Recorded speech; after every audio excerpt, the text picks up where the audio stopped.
So just about everyone has heard the story of Chicken Little, right?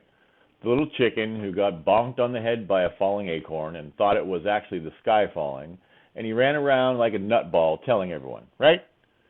Well, this is the story about his great step-nephew. This is the story of chicken shit.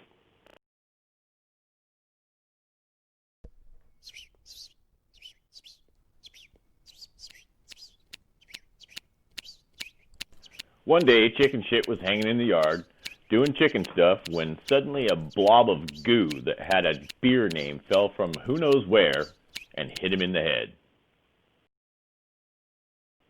"What the hell was that?" Chicken Shit yelled. "Jesus, look at it, it's all gross and ugly and gooey. What is this?" So Chicken Shit took to Google.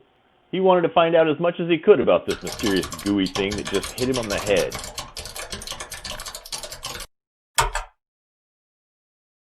"Wow, look at this," Chicken Shit said. "It's a virus, and it comes from China. And the CDC says the mortality rate for this thing is 3%.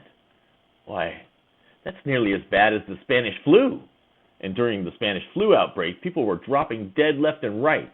My God, I've got to warn everyone," Chicken Shit exclaimed. So as quickly as he could, and without wasting even a split second looking further into the data published by the CDC, Chicken Shit scurried away. "I must spread the panic. Warn everyone as fast as I can. This is the kind of news that will make people stop and pay attention, and that makes me feel important. I must hurry." First, Chicken Shit ran and told Molly, the busybody hen. Molly, you're never going to believe it. There's a new virus out there. It's from China, and it has a death rate of 3%. "Oh my God," Molly yelled. "We could all die. This is that real end of the world kind of stuff. This is the kind of drama that makes me feel so alive. So I'll help you spread it, warn others." And with that, the two of them ran around in circles like chickens with their heads cut off. Until finally, they ran off to tell the rest of their neighbors. Next, they ran across Biff, also known as Biff the Beautiful. He's captain of the football team. Biff, come, you've got to help us. There's a new virus, and it's got a 3% death rate." 3%? Good Lord, I hope that doesn't include my hairdresser. "You have to help us warn everybody." Biff thought it over for a moment. Okay, I don't want to die, and I don't want my hairdresser to die. Let's go tell everybody." And the next member of the farm family they ran across was Thomas, the tycoon turkey. "Thomas, you are not going to believe what's going on," Biff said to Thomas as he began urgently relaying the dire news.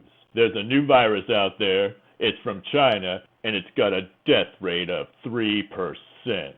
Thomas was horrified at what he heard. "Now put your newspaper down and come help us tell everyone."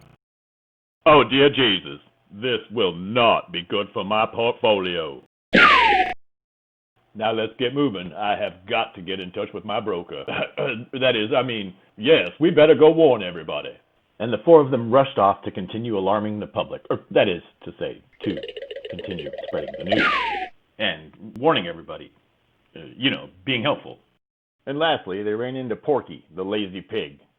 Now you know it's bad news if it's enough to get Porky moving, and boy did it get him moving.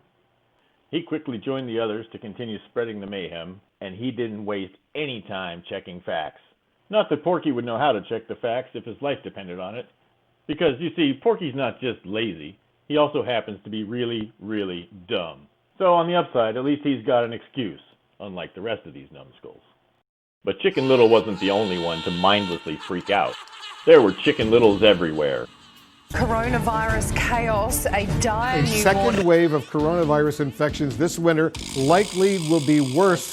This is along the lines of the Spanish flu. The worst case scenario is the Spanish flu. A wave of panic across the country. When people got a hold of this news, they multiplied it and passed it on.